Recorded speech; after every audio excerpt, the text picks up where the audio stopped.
Recording. Hey! How y'all doing today? So I just came off of Tennessee 30.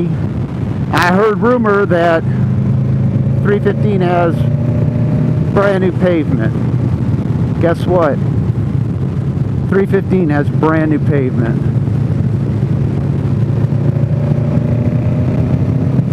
I don't know if it's new all the way through.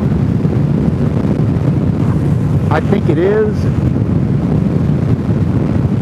But you and I are going to find out right now. So watch to the end.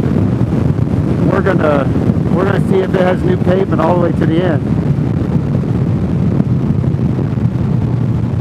That's nice. Just share my lane.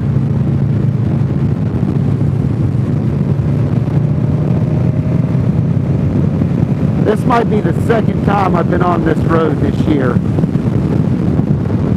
The last time I came through here, I think you can see it in my video, it might have been last year. I came through here and somebody drove their excavator down the highway about 3 miles. They drove a steel track excavator down the road.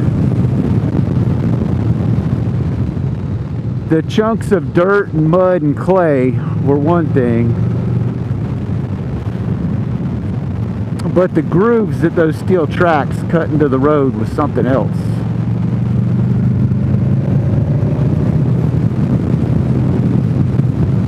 So at least that's gone. That's going to be a bonus.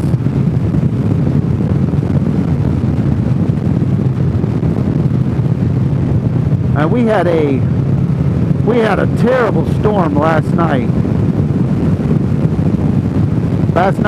Early morning.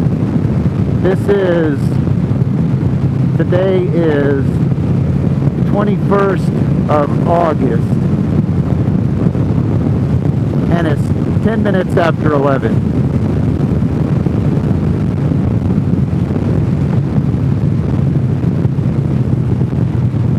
Today's payday, in case you're wondering. Today's the day I get paid from Amazon and from Google. So happy days.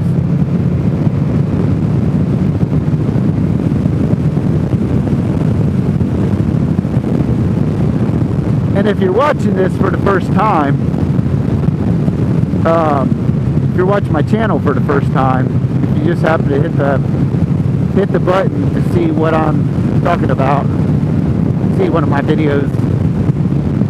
So this road, that is a lot of crap in the road. That's an accident waiting to happen for a motorcycle. This road takes you to Tellico Plains. So if you're staying in like North Georgia, Chattanooga, instead of taking 68 to go up to Tellico Plains, this is a far better route. I think this is a little bit more scenic than 68. You don't have the truck traffic out here like you do on 68.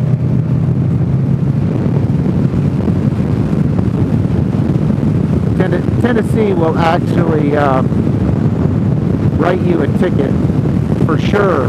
For sure you're getting a ticket out here on Tennessee 30 and 315. If you're driving a truck out here, a tractor trailer, you are getting a ticket. So make sure all your paperwork's in order if you decide that you're going to come out here. But if you and your wife are here on your Goldwing or Harley and you're going to Tellico Plains, you're going to ride the Cheerhalis Skyway, go ahead and hit US 64 and go through the Ocoee Gorge and then look for Tennessee 30 and ride Tennessee 30. Tennessee 30 is a wonderful road. It goes out to 411 and then you can go up to Etowah, but you don't want to go that far. There's a little convenience store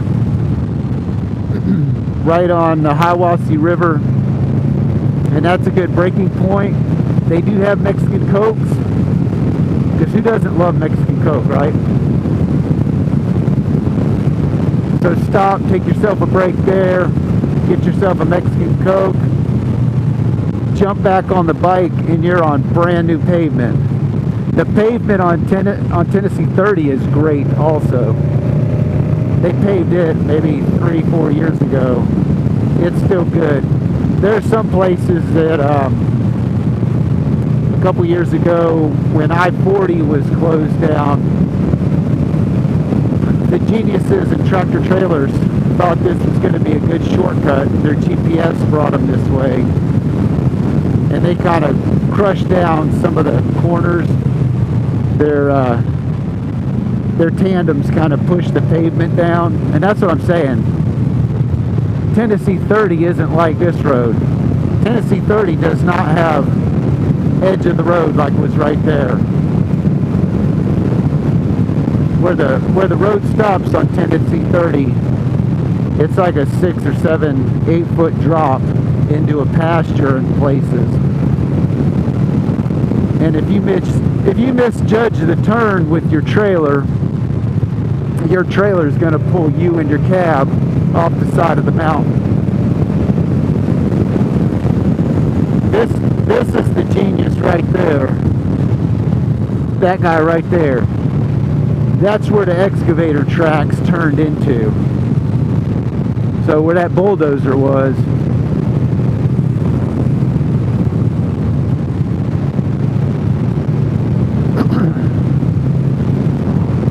hopefully he's got enough common sense that he doesn't do it again on fresh pavement.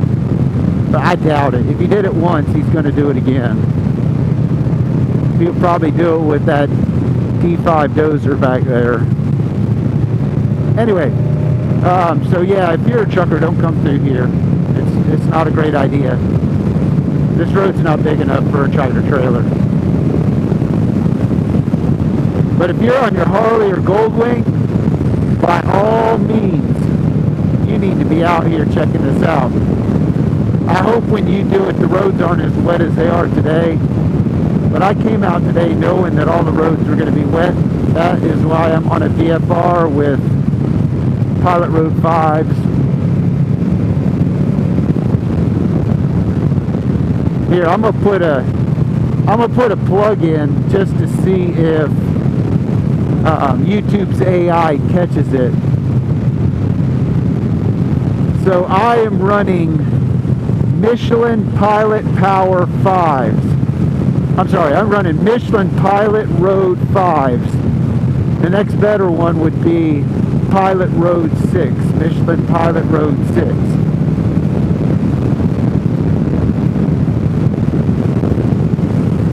So now when I upload this video, I'll wait a couple days and see if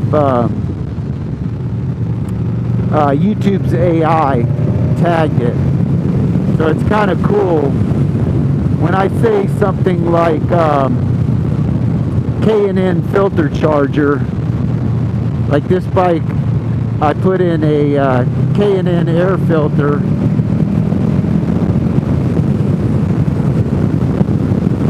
So on my other videos, YouTube goes ahead and flags the K&N air filter and attaches it to a vendor, which is usually Walmart.